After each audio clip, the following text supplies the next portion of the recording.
If you had to guess what was the most dangerous thing an ancient human could possibly do, you'd probably say something like, fight a mammoth. Fair answer. A 10-ton animal with tusks the size of kayaks isn't exactly friendly.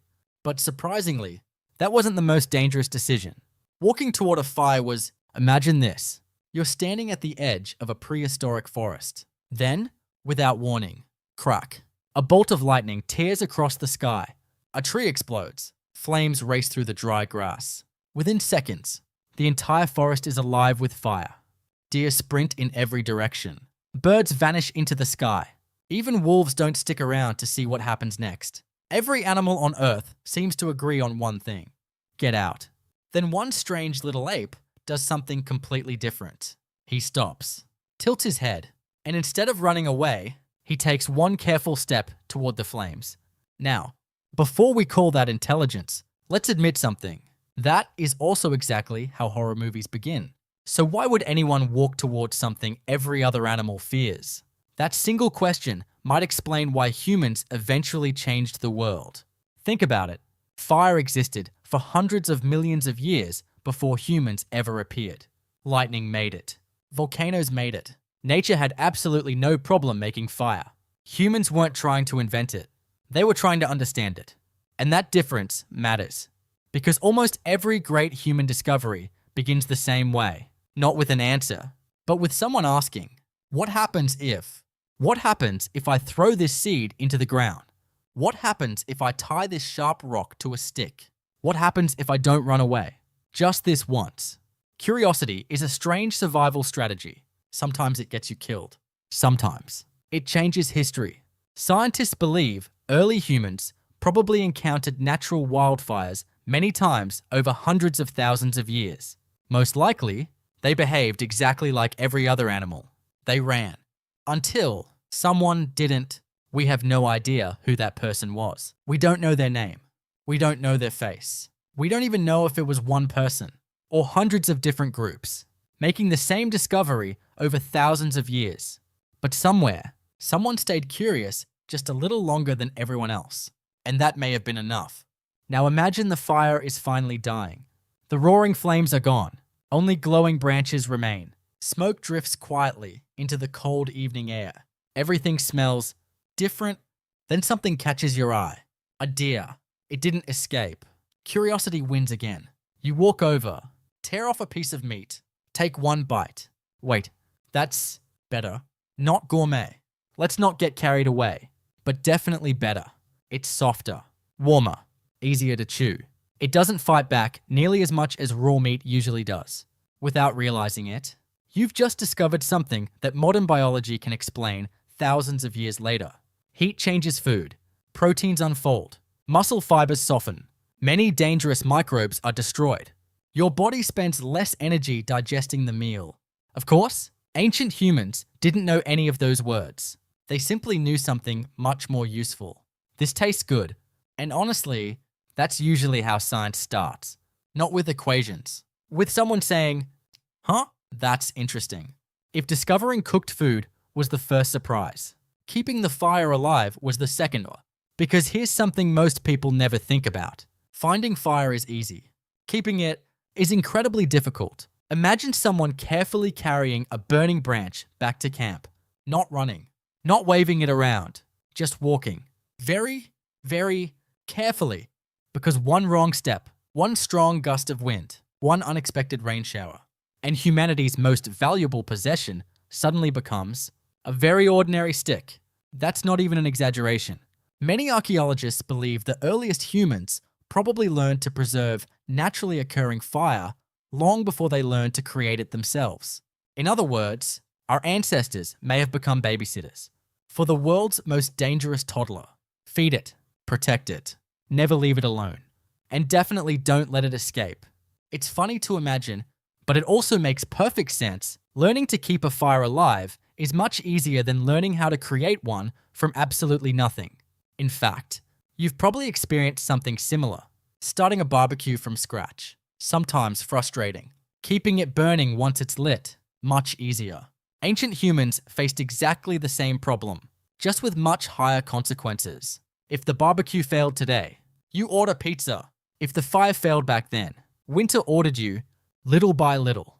The campfire became something much bigger than a source of heat. It became the center of life.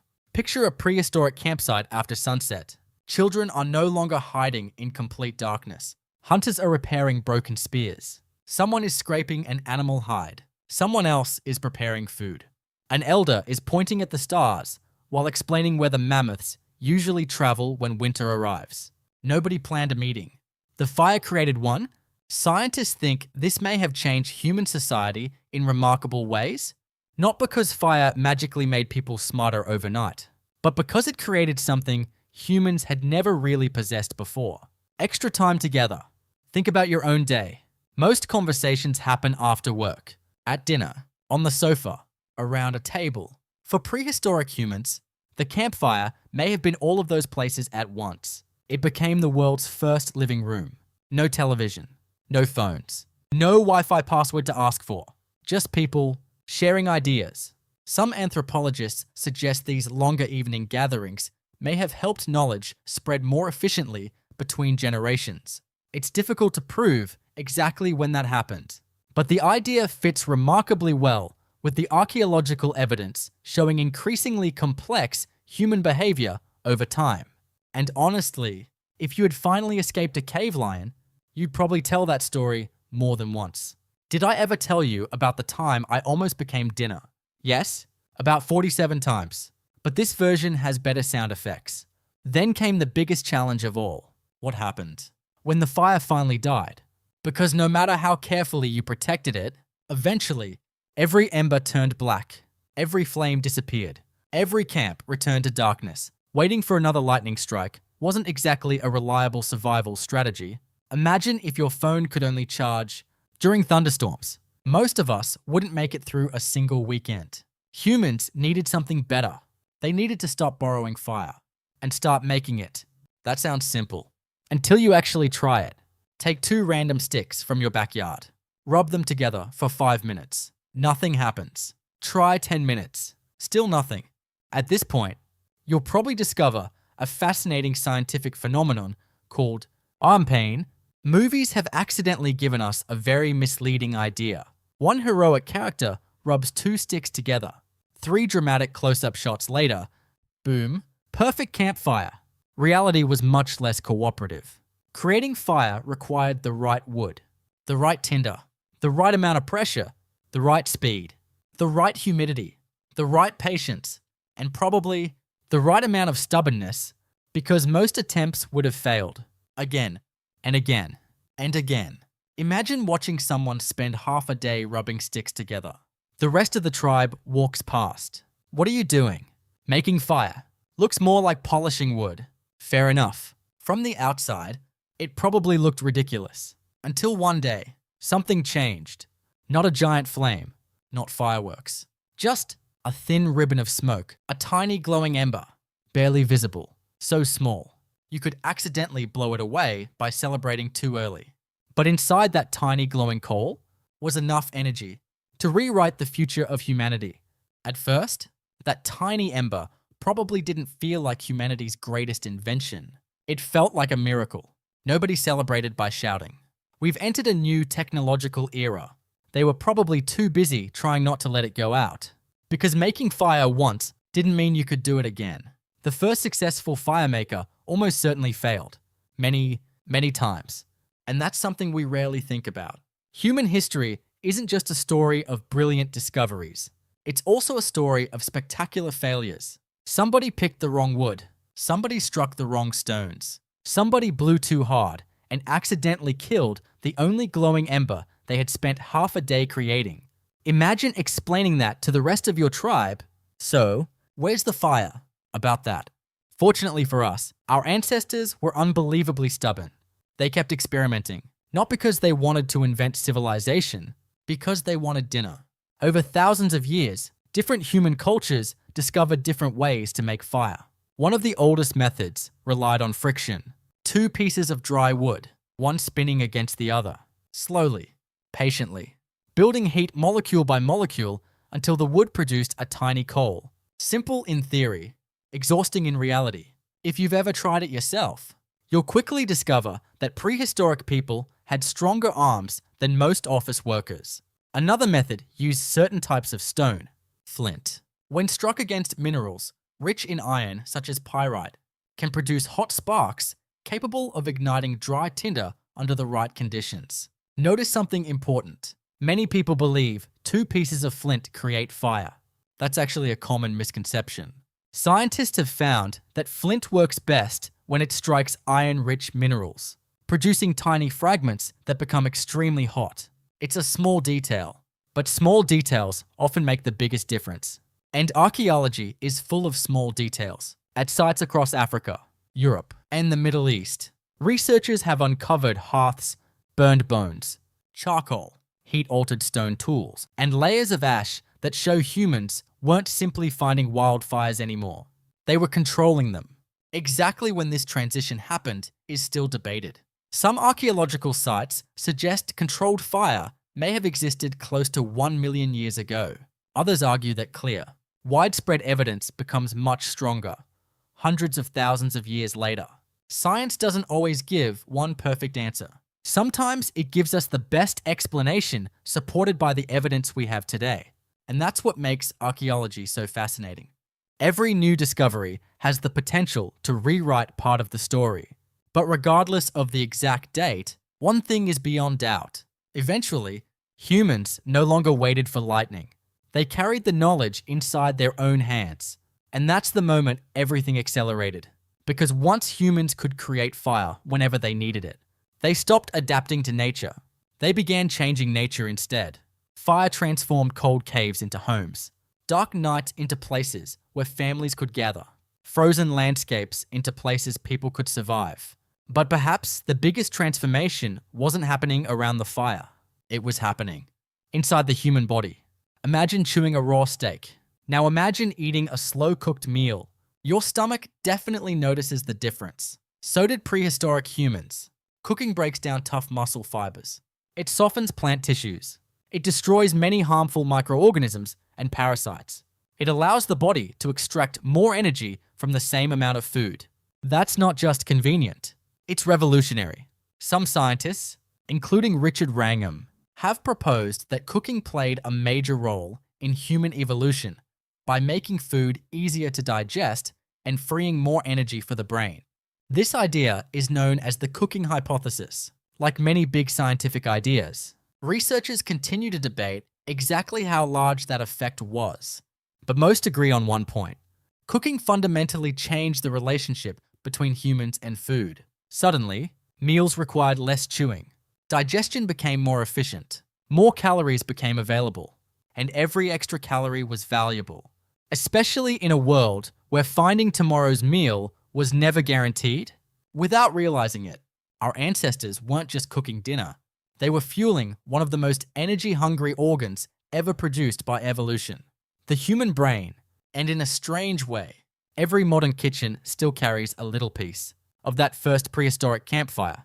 But here's the part of the story that rarely gets enough attention.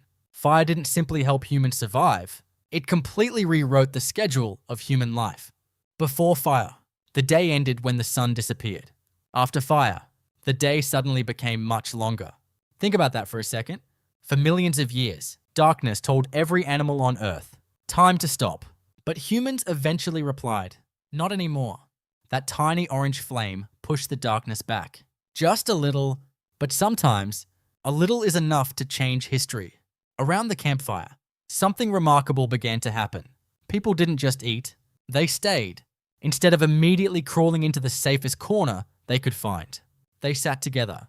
Children watched adults repair tools. Hunters replayed the day's mistakes. Someone demonstrated a better way to shape a spear. Someone else explained where the mammoths had migrated last winter. Knowledge was no longer disappearing with the oldest person in the group. It was being shared, passed on, improved, generation after generation. Imagine trying to explain how to hunt a mammoth while everyone is running through the forest in complete darkness. Not ideal. Now imagine explaining the exact same lesson beside a warm fire where everyone can actually see. Suddenly, teaching becomes much easier. Learning becomes much faster. Mistakes become stories. Stories become traditions. traditions become culture, and culture is one of humanity's greatest superpowers. Scientists can't point to one specific night and say, this is when storytelling began. But many researchers believe evening gatherings around controlled fire likely created new opportunities for communication, teaching, and social bonding. The fire wasn't just giving people light, it was giving them time.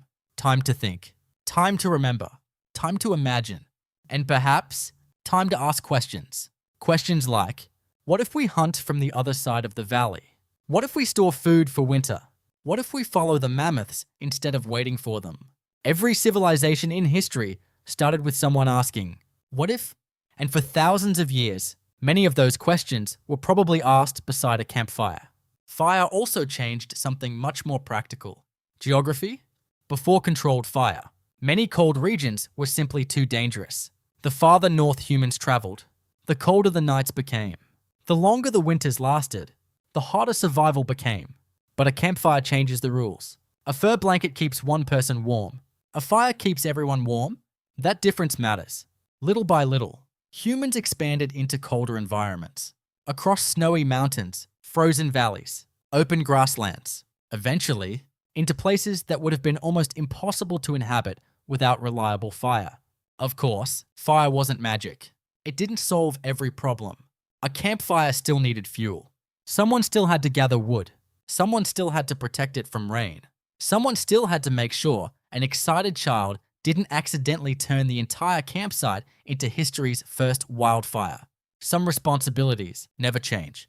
Even today, how many times have you stared at a barbecue wondering, who burned the sausages? Apparently, humanity has been arguing around fires for a very long time. But despite all its advantages, fire came with risks. A camp could burn. Smoke could reveal your location. Dry seasons could turn one careless spark into a disaster. The same force that protected humans could also destroy everything they owned. Learning to control fire wasn't a single discovery. It became a lifelong skill, one that every new generation had to learn again. That's probably one reason why fire became so deeply connected to human culture. Across the world, different civilizations eventually created myths, rituals, and ceremonies centered around fire. Some treated it as a gift. Others saw it as sacred. Many believed it connected people with something greater than themselves. Those beliefs appeared thousands of years after the first campfires.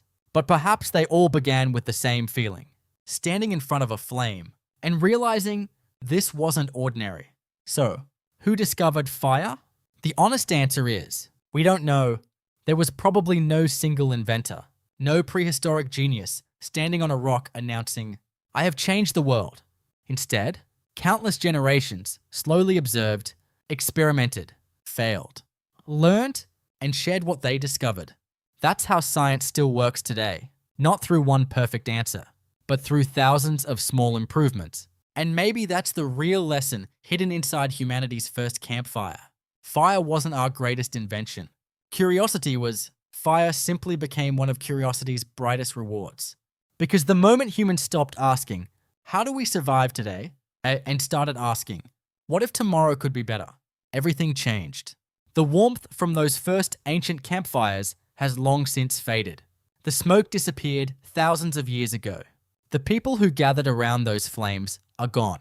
But every time you cook a meal, light a candle, start a fireplace, or simply watch sparks dance above a campfire on a quiet night, you're looking at the same force that helped transform a small group of vulnerable primates into the species capable of exploring the deepest oceans, the highest mountains, and even other worlds. Not bad for a creature that was once terrified of the dark. If you enjoyed uncovering one of humanity's greatest mysteries, subscribe to Sketching Humanity, where every episode explores another incredible story hidden in our past, one simple drawing at a time.